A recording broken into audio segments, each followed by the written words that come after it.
Wireless telegraphy, also known as radio. The history of this innovation feels like a soap opera. Thomas Edison and Nikola Tesla were rival inventors. Radios still rely on a Tesla coil component today. But just as Tesla was preparing to unveil a wireless transmitter that could carry a signal 50 miles, his workshop burned to the ground. Edison was known for using hired thugs and even the mafia. But the cause was most likely an electrical problem.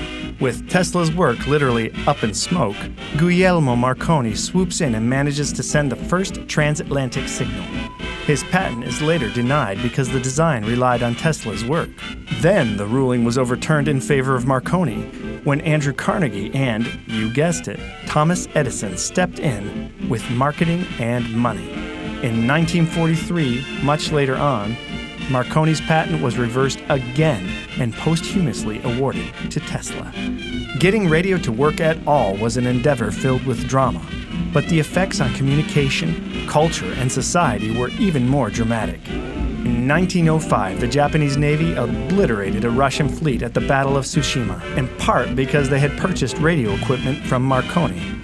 Radio distress signals saved the lives of over 700 Titanic passengers, and subsequently, it became law for every vessel to have a wireless operator listening 24/7. People likened radio to newspapers, which was helpful in determining content, but there were several powerful distinctions. You don't need to be literate to listen to radio. You also don't need to make extra time because listening, as opposed to reading, can be a passive experience. You can listen to the radio while you work on other things. The radio was like cultural glue, uniting different classes and backgrounds under the banner of immediate information. The voice of the man on the street was heard alongside the voice of Orson Welles' War of the Worlds and alongside President Franklin D. Roosevelt's fireside chats. No president had ever spoken directly and simultaneously to the American people before. Politicians suddenly needed to become great orators. Propaganda was easily fed to the masses. There was another notable figure tied to the origins of radio. The same year Tesla's workshop went up in flames, Harold Marshall Sylvester Richards was born. When Marconi sent the first transatlantic signal, HMS Richards was 7.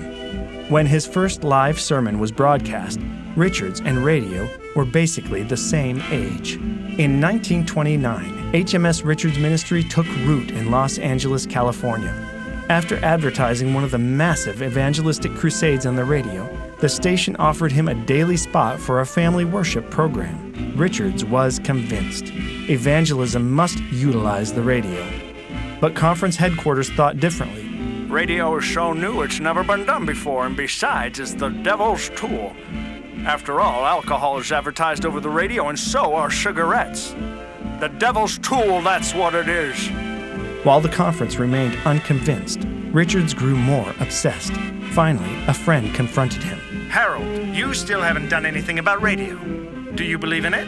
I know God wants me to do this. He won't leave me alone about it. Do you really believe God wants you on the radio? Yes, I do. I know He wants me on the radio. No, you don't. You don't believe in any such thing. What do you mean? I do believe it. I really do. Well, if God wants you on the radio and you believe that's where He wants you, why aren't you on the radio? The weight of his own fear and unbelief hit Richards like a ton of bricks. The very next night, when he stood at the door to collect offering, he told the congregation that his left coat pocket would be the radio pocket.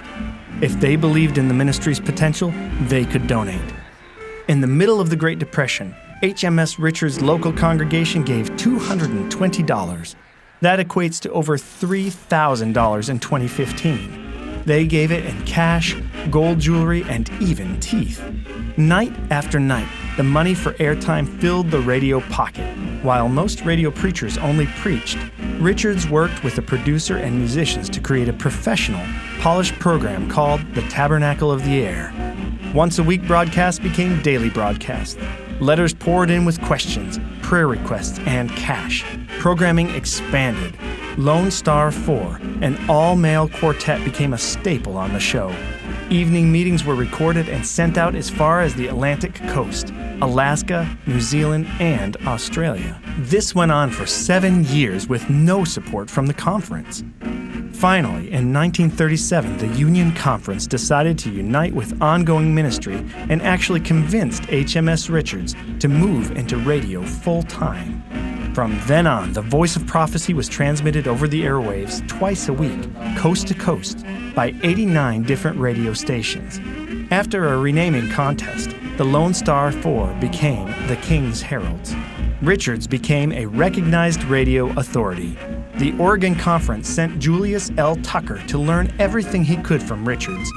Eventually, Tucker would learn enough to found his own program, The Quiet Hour. Today, because of HMS Richards, the voice of prophecy can be heard in nearly 36 languages. Bible lessons are available in over 70 languages. Adventist World Radio broadcasts in 80 languages and estimates that they are able to reach an astounding 2/3 of the world's total population. Embracing new tools and innovation brought Seventh-day Adventist missions into the modern world, and radio was just a first step in another 50 years of growth.